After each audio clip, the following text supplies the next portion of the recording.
से हम प्रारंभ करेंगे वर्तमान अवसर्पिणी काल के जैन धर्म के 23वें तीर्थंकर चिंतामणि श्री पार्श्वनाथ भगवान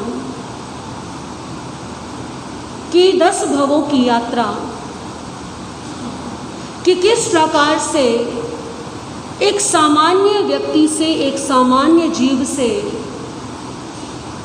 जन जन के श्रद्धेय चिंतामणि श्री पार्श्वनाथ भगवान बनने तक का जो मार्ग है, जो यात्रा है, वो कैसे संपन्न हुई।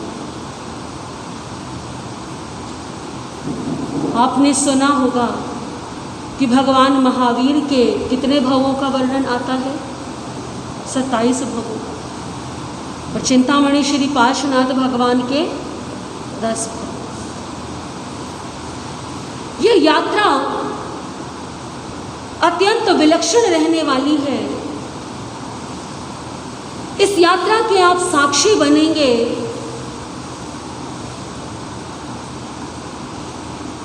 आपको अनेकों शिक्षा भी मिलेंगी। चिंतन मनन करेंगे कुछ विषयों पर। वैसे तो जीव की यात्रा अनंत है, क्योंकि ना कोई आदि है और ना कोई। भव भ्रमण में ये आत्मा फंसी हुई है, संसार के जन्म मरण के चक्र में उलझी हुई है। जन्म है तो मृत्यु है, और मृत्यु है तो केवल किसका जन्म नहीं होता मृत्यु के पश्चात? केवल ज्ञानी। केवल ज्ञानी अरिहंत जब उनके देह का त्याग होता है, जिसे आम भाषा में मृत्यु कहते हैं, तो उनकी मृत्यु को मृत्यु नहीं कहा जाता, उनके देह त्याग को देह त्याग मात्र नहीं कहा जाता, उसे कहा जाता है निर्वाण। क्या कहा जाता है? निर्वाण। उसे कहा जाता है मुक्ति, क्योंकि अब जन्म मरण की ये जो श्रृंखला है ये यहाँ पर टूट गई। अब इसके आगे उनका दोबारा जन्म नहीं होगा। लेकिन उनके अतिरिक्त इस संसार में जितने भी जीव हैं उनका क्या होगा? जन्म भी होगा और मरण भी होगा। मरण जहाँ है, किसी के लिए दुख का कारण है ना, दुख का कारण। लेकिन जीव यहाँ से देह त्याग करके आगे की यात्रा पर गया है, तो जहाँ गया है उनके लिए क्या है? वहाँ जन्म है तो वहाँ क्या है? प्रसन्नता है, खुशी है। तो जन्म और मरण ये इस जीवन के दो पहलू हैं।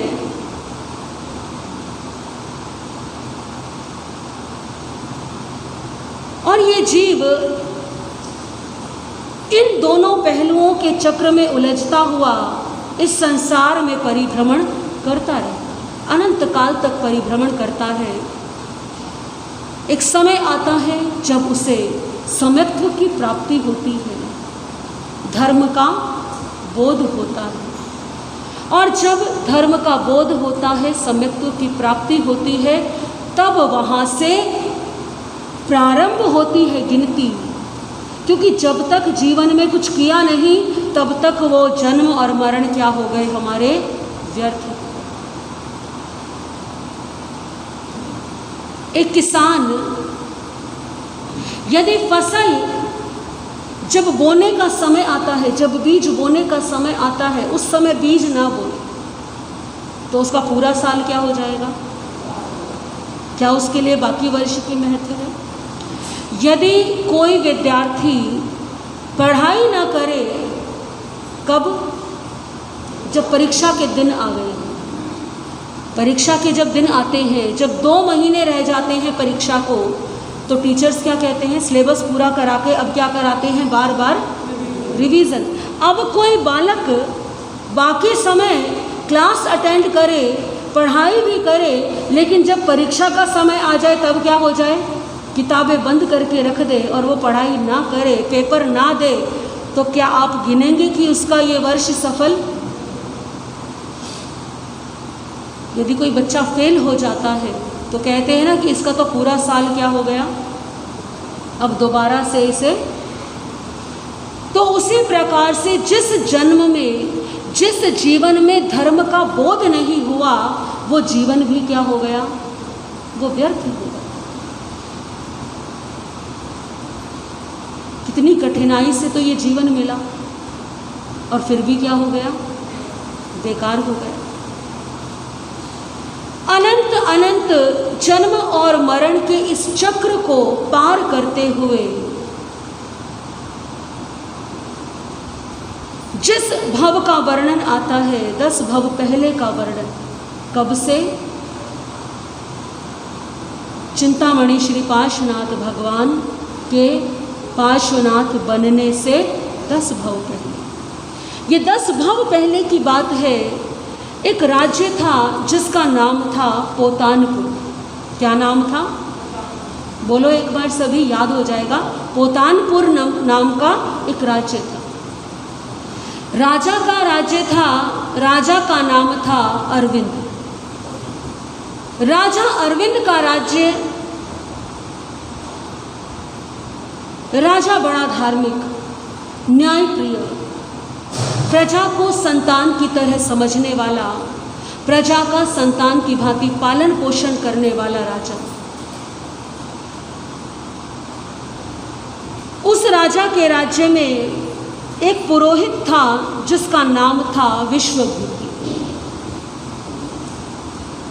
परंपरा थी प्रत्येक राजा अपनी राजसभा में एक राज पुरोहित नियुक्त करता। जैसे मंत्री, महामंत्री, सभासद होते थे, राजा प्रत्येक कार्य में महामंत्री की और सभासदों की सलाह लेता था। उसी प्रकार से राज पुरोहित की भी नियुक्ति की जाती थी और राज पुरोहित से समय समय पर मार्गदर्शन लिया जाता था। विश्वभूति पुरोहित ने बड़ी अच्छी सेवाएं दी अपने जीवन काल में। अपने समय का बहुत विद्वान पुरोहित था और इसी कारण से राजा ने अपने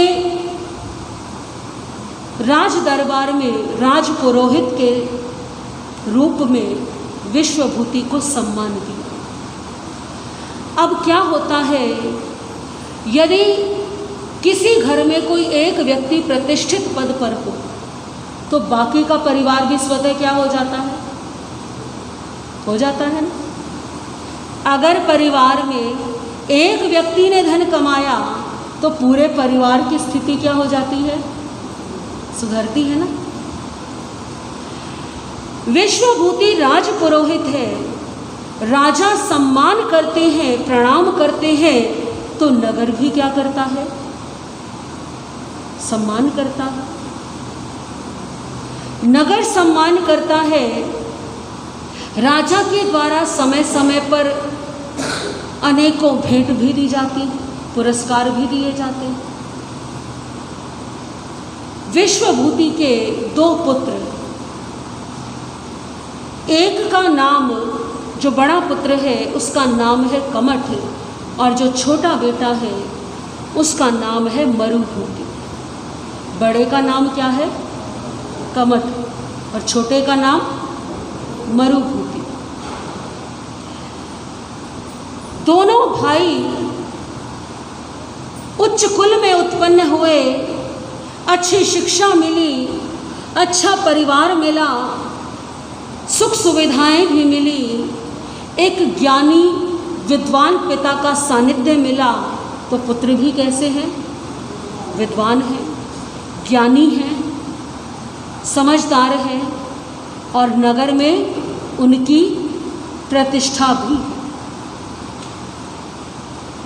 बड़े पुत्र कमठ का विवाह हुआ वरुणा के साथ में और छोटे पुत्र मरुभूति का विवाह हुआ वसुंधरा के साथ में। दाम्पत्य जीवन दोनों का सही चल रहा है, समय बीता और समय के साथ साथ, क्योंकि समय परिवर्तनशील है और इस संसार में जिसने जन्म लिया है उसे जाना भी अवश्य। पुरोहित विश्वभूति यानी जो पिता थे वृद्ध हो गए थे और एक समय आया जब उन्होंने देह का त्याग कर दिया। पिता का देहावसान हो गया, पिता की मृत्यु हो गई, तो अब घर का मुखिया कौन है? क्योंकि घर की परंपरा है, भारत की परंपरा है भारतवर्ष की, कि जो बड़ा बेटा होता है वो क्या हो जाता है? घर का मुखिया हो जाता है। ये परंपरा है सम्मान देने की, ये परंपरा है संबंधों के आदर की।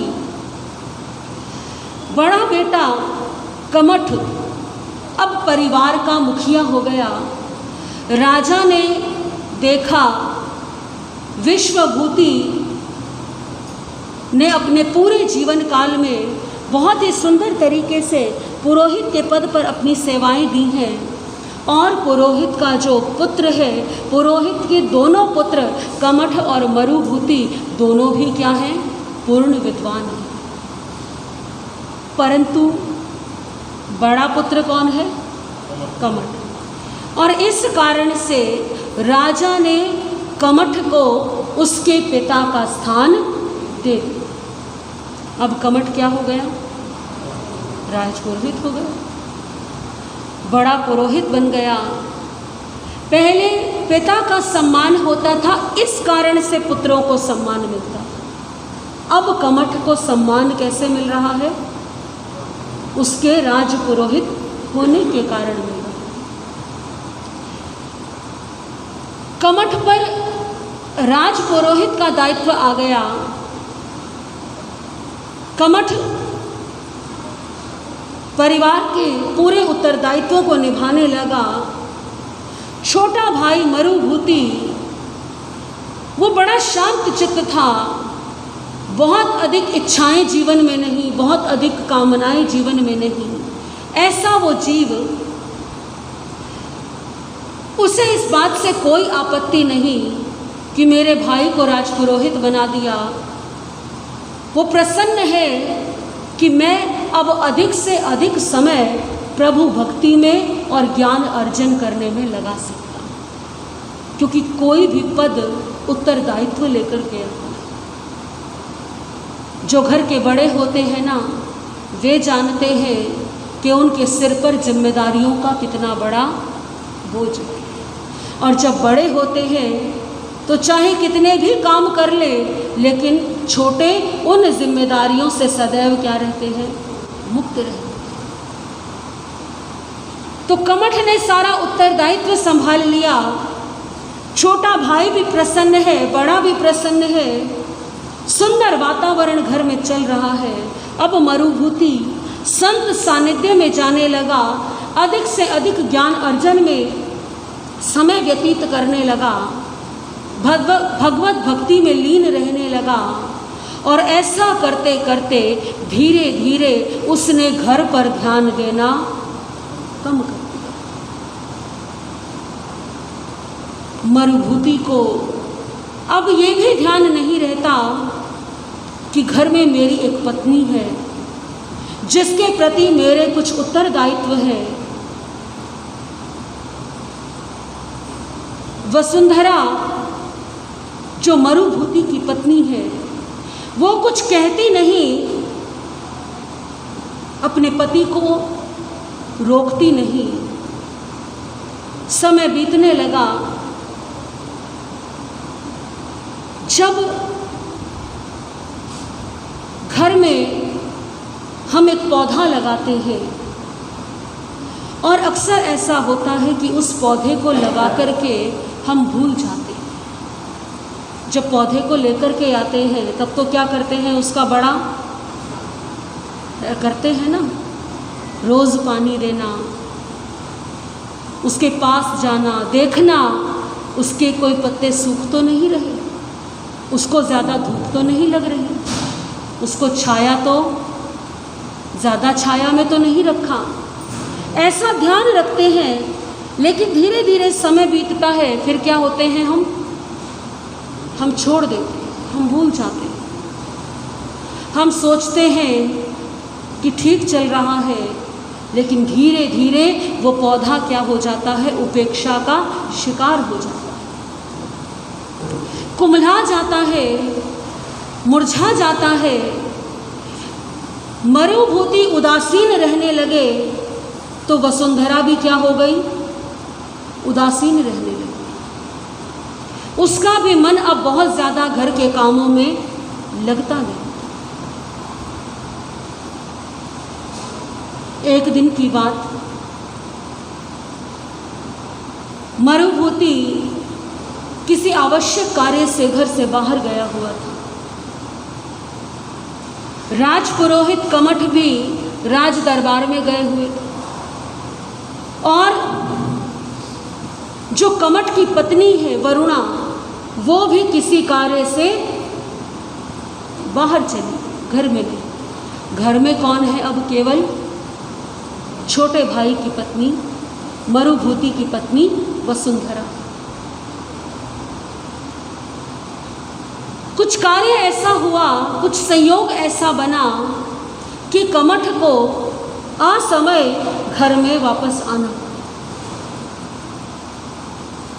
कमठ घर में आया, ऐसा किसी को उस समय किसी ने भी सोचा नहीं था कि ऐसा भी कुछ हो सकता है। असमय कमठ का घर में आना हुआ। कमठ ने पाया वसुंधरा क्या है, घर में अकेली, मरुभूति भी बाहर है और कमठ की पत्नी वरुणा भी बाहर है। कमठ ने वसुंधरा को देखा। ये प्रथम अवसर था जब एकांत में मिलना हुआ, एकांत में बात हुई। कमठ के मन में वसुंधरा के प्रति आसक्ति का भाव जाग गया। संबंधों की कुछ मर्यादा हमारी संस्कृति में निश्चित की गई है, और ये मर्यादाएं बड़ी सोच समझ के बनाई गई। आपने देखा होगा, घरों में अक्सर परंपरा होती है, आजकल तो नहीं पता, पर पहले जब घर में, जिनके घरों में पुत्र की या छोटे भाई की पत्नी आ जाती थी, तो उसके पश्चात वो घर में असमय अकारण नहीं आया करते, और आते थे तो कैसे आते थे, आवाज़ लगा करके, खांस करके आवाज़ लगाते थे। जब तक भीतर से उत्तर नहीं आए तब तक घर में प्रवेश। कितनी मर्यादा रखते थे, कैसा मर्यादापूर्ण वातावरण था।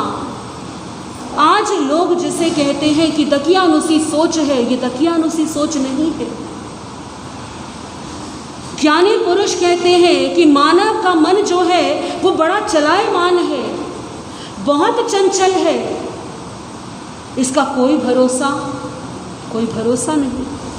ज्ञानी से ज्ञानी व्यक्ति, विद्वान से विद्वान व्यक्ति भी जब अवसर आता है तो भटक जाता है, संभावना है बहुत। तो ऐसा अवसर ही ना आए, इस कारण से नियम बनाए गए थे कुछ।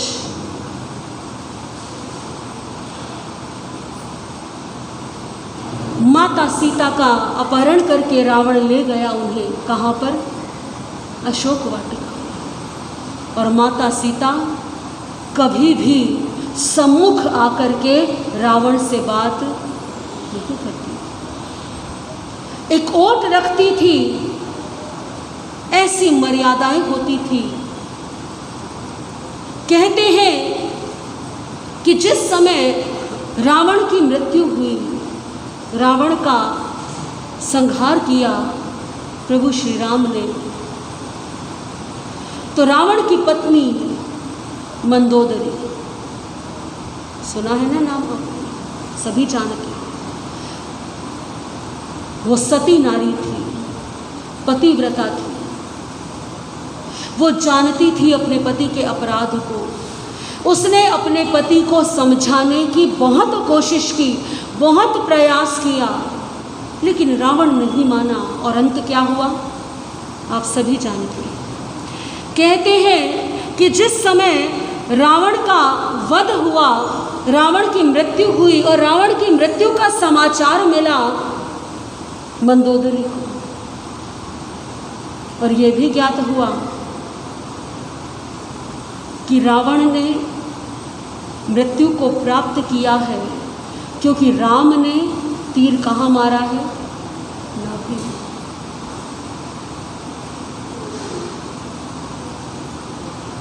मंदोदरी अपना आपा भूल गई उस समय, क्योंकि दुख ही ऐसा है। एक पतिव्रता, एक सती नारी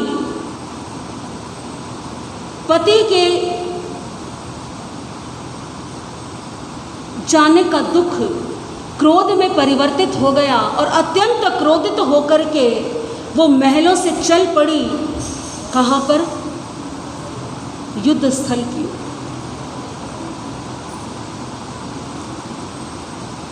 मैं देखना चाहती हूँ कि कौन इस संसार में ऐसा व्यक्ति आ गया जिसने महाबली रावण का वध कर दिया। मेरे सतित्व की शक्ति जिसके बल के सामने फीकी पड़ गई, ऐसा कौन? क्रोध में चली आ रही है मंदोदरी, पहुंच गई युद्ध स्थल पर। दूर से देखा प्रभु श्री राम ने, कौन आ रही है? सती मंदोदरी। बड़े क्रोध में, भाव भंगिमा जो है वो कैसी है? बड़ी क्रोध की। विभीषण ने बताया प्रभु राम कि देवी मंदोदरी का क्रोध उचित नहीं है, ये सती है। अगर इन्होंने कुछ अनुचित कह दिया अपनी वाणी से तो वो पूरा होकर के रहेगा। रावण का वध होने से ये क्रोधित है। प्रभु राम शांत है। मंदोदरी आई, देखा अपने पति के शव को, विलाप किया। इतने में श्री राम भी अपने अन्य साथियों के साथ आ गए वहां पर। मंदोदरी खड़ी हुई, राम को देखते ही अत्यंत क्रोधित हो गई। ऐसे लगा जैसे नेत्रों से ज्वाला निकल पड़ेगी अभी।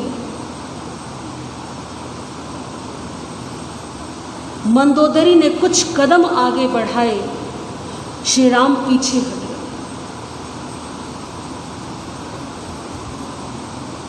देखा मंदोदरी ने, क्यों पीछे हट गए? क्या मुझसे भयभीत हो गए? ये पीछे क्यों हटे? दूसरी ओर मुख कर लिया।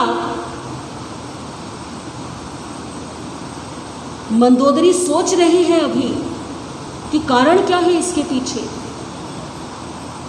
मंदोदरी कुछ कह पाती उससे पूर्व ही श्री राम ने मंदोदरी को क्या कहा? हाथ जोड़ करके कहा कि हे माता, आपके पति रावण महाबलशाली थे और महाबलशाली रावण ने युद्ध में वीर गति को पाया है। आप मन में रोष न रखिए।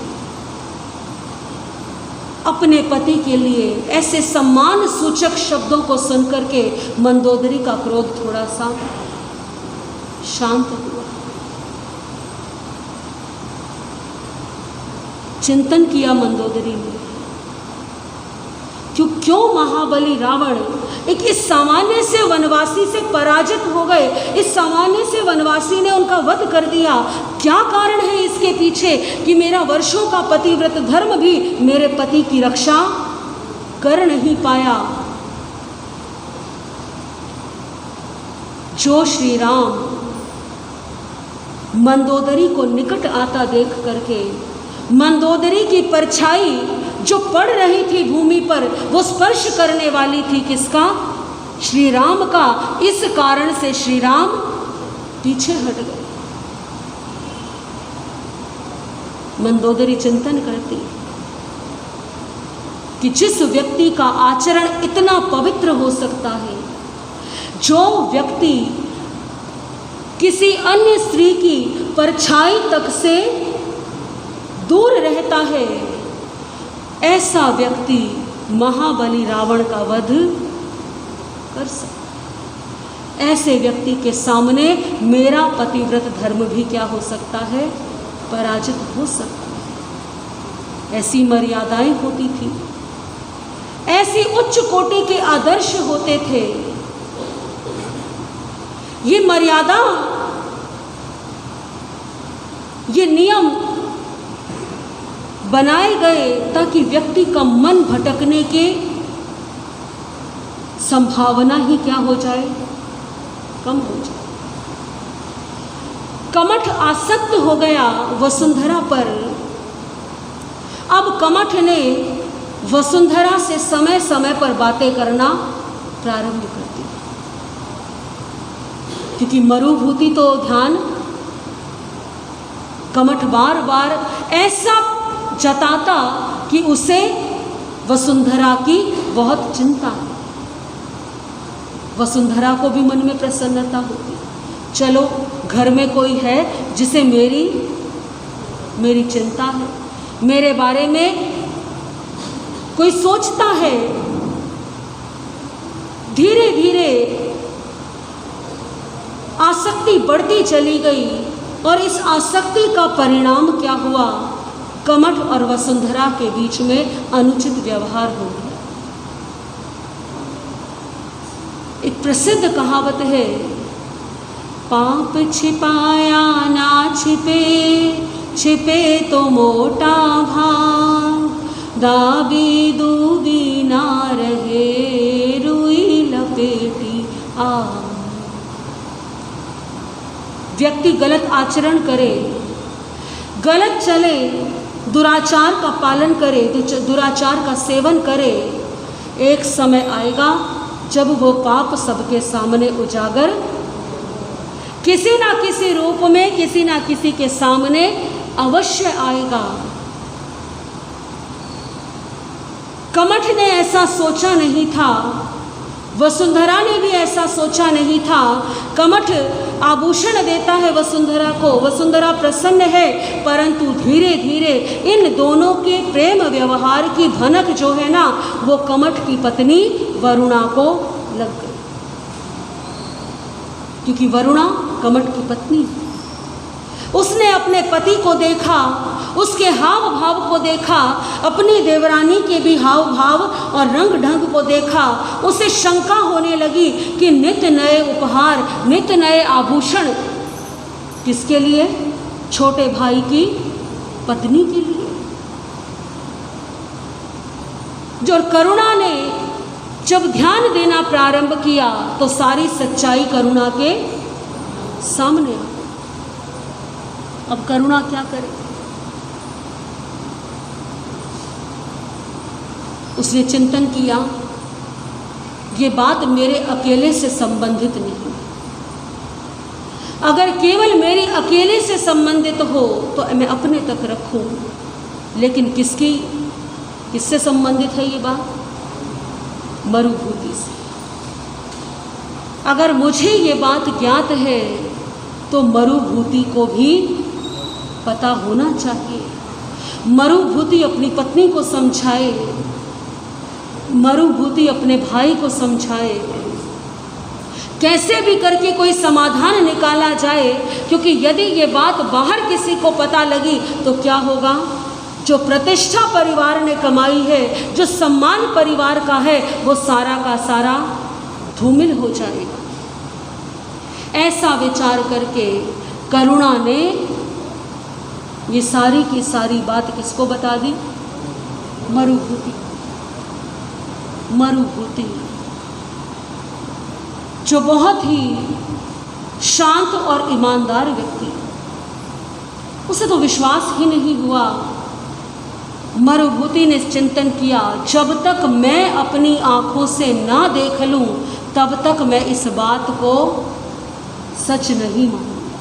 मैं कानों सुनी बात पर विश्वास, हो सकता है कि मेरे बड़े भाई की पत्नी को कोई शंका हो गई हो, कुछ गलतफहमी हो गई हो। मेरा भाई ऐसा नहीं कर सकता और मेरी पत्नी भी ऐसा।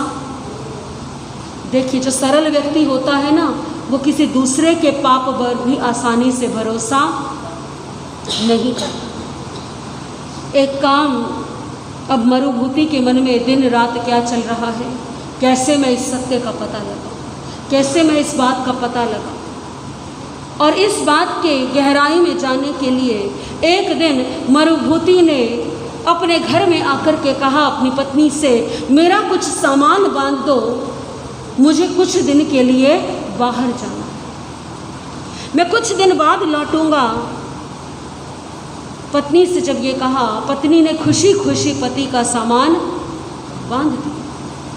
वो तो प्रसन्न है कि पति जाएंगे तो मैं पीछे से स्वतंत्र रहूंगी। पति का सामान बांध दिया। मरुभूति ने संध्या के समय सामान लिया, निकल गया घर से बाहर,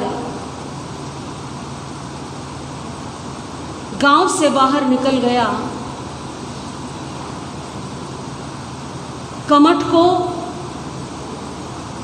और मरुभूति की पत्नी वसुंधरा को क्या लगा कि मरुभूति कहाँ गया है, कुछ दिनों के लिए घर से गया है, कुछ दिनों में वापस लौट कर के आएगा। मरुभूति ने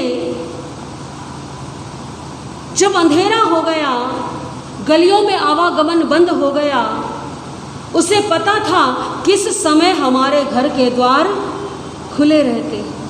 वो चुपचाप घर में आया और छिप करके बैठ गया। किसी को नहीं मालूम कि मरुभूति घर में है। और मरुभूति ने रात्रि के समय अपनी आँखों से उस अनुचित व्यवहार को देखा। अब मरुभूति का मन उद्विग्न हो, मरुभूति परेशान है, क्या करूं, किससे बात करूं, किससे कहूं।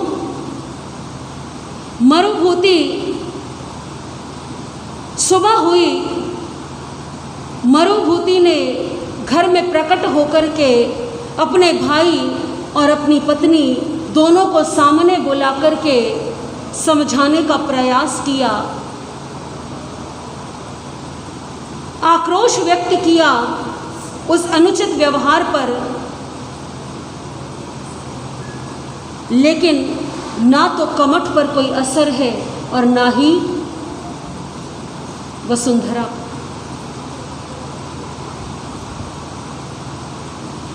मरुभूति परेशान हो गई, ऐसा कैसे, क्या करूं मैं, अब कहाँ जाऊं, किसके पास जाऊं। मरुभूति को कुछ समझ नहीं आया। और जब कुछ भी समझ नहीं आया तो मरुभूति ने एक निर्णय लिया कि ये बात जाकर के मैं किससे करूं, राजा से करूं। न कमठ मानने को तैयार है, न वसुंधरा मानने को तैयार है। कमठ राज दरबार में राजपुरोहित है, हो सकता है मैं राजा से बात करूं तो क्या हो, राजा कमठ को समझाए या कुछ भय दिखाए तो मेरा परिवार बच जाए। ऐसा विचार करके मरुभूति चल पड़ा और मरुभूति ने कहाँ जाकर के अपनी शिकायत रख दी, राजा के समक्ष। जब राजा ने सुना तो राजा अत्यंत क्रोधित हो, क्योंकि ये अपराध करने वाला, ये दुराचार करने वाला कोई अन्य व्यक्ति नहीं, उसी के दरबार का कौन है, राजपुरोहित। कोई सामान्य व्यक्ति अपराध करे और कोई ज्ञानी व्यक्ति अपराध करे तो किसका अपराध ज़्यादा बड़ा है? ज्ञानी का अपराध ज़्यादा बड़ा, क्योंकि जिसे समझ नहीं है, जिसे विवेक नहीं, जिसे ज्ञान नहीं है, वो अपराध कर रहा है। परंतु जो जानबूझकर के अपराध कर रहा है, संसार में पद, प्रतिष्ठा, सम्मान के बहुत सारे उत्तरदायित्व लेकर के आते हैं। जिस व्यक्ति का पद और कद समाज में जितना बड़ा होता है, उसके उत्तरदायित्व भी उतने ही बढ़ जाते हैं। उस व्यक्ति को अपने आचरण के विषय में अधिक चिंतन करना पड़ता है, क्योंकि ऐसे व्यक्ति का आचरण अन्य के लिए उदाहरण है। यदि राजा दुराचारी होगा तो प्रजा भी कैसी हो, और यदि राजा आदर्शवादी होगा तो प्रजा भी उन्हीं आदर्शों का पालन करेगी। किसी घर का बड़ा, किसी घर का मुखिया अनैतिक आचरण करता हो, शराब पीता हो, अन्य दुराचार करता हो, तो क्या आदर्श स्थापित करेगा वो अपने परिवार के सामने? क्या समझेंगे बच्चे? वो बालक भी क्या करेंगे? और यदि बालक को पता है, यदि संतान को पता है मेरे पिता इन चीज़ों को पसंद नहीं करते, मेरे पिता को मालूम हुआ तो मेरे पिता मुझे दंड देंगे, तो ऐसे बच्चे स्वयं भी दुराचार से बचे रहते हैं। माता पिता का जीवन आदर्श होता है संतान के लिए। जो माता पिता करते हैं, संतान भी वही सीखती है।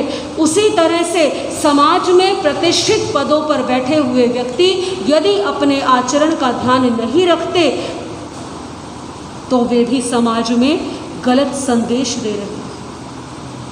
क्रोध आया राजा को, ऐसा दुराचारी व्यक्ति मेरे राज दरबार में राज पुरोहित के पद पर आसीन है, ऐसे व्यक्ति को तो मेरे नगर में रहने का भी अधिकार नहीं। क्योंकि यदि इसको क्षमा कर दिया तो बाकी लोगों के लिए क्या हो जाएगा? ये मार्ग खुल जाएगा कि दुराचार करे। ऐसा ज्ञानी व्यक्ति यदि ऐसा काम कर रहा है तो इसमें क्या गलत है? राजा अरविंद ने अपने दरबार में कमठ को बुलाया और कमठ को बुला करके अनेक कटु वचनों से, क्रोध भरे शब्दों में कमठ का तिरस्कार किया कि तुम जैसे ज्ञानी व्यक्ति से ऐसी अपेक्षा नहीं थी। यदि तुम इस तरह का व्यवहार करोगे तो बाकी लोगों को धर्म के मार्ग पर कैसे लेकर के आओगे? और राजा ने इस तरह से तिरस्कार करके कमठ को राज्य से बाहर निकाल दिया। राजा का आदेश है तो कमठ को राज्य छोड़कर के बाहर निकलना पड़ा।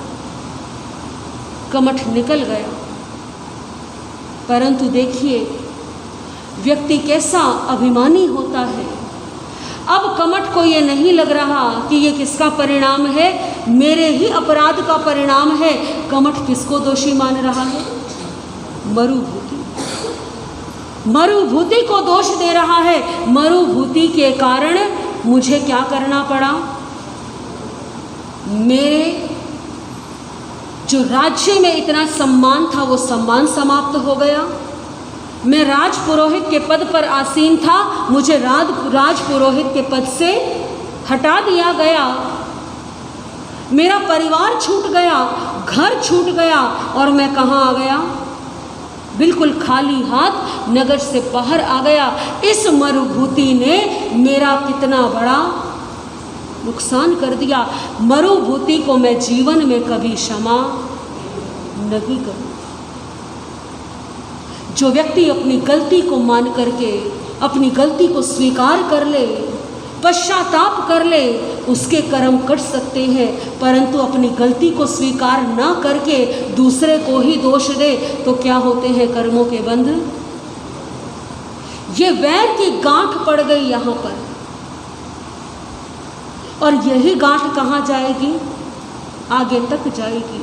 कैसे एक छोटी सी घटना, कैसे एक सामान्य जो परिवार का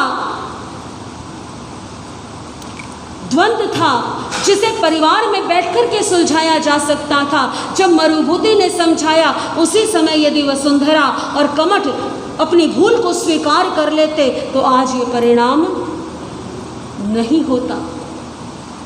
अब परिणाम को भोगना है, तो परिणाम को भोगते हुए दोनों को क्या हो रहा है, कष्ट हो रहा है। सारे नगर में बदनामी हो गई, नगर से बाहर भी बदनामी।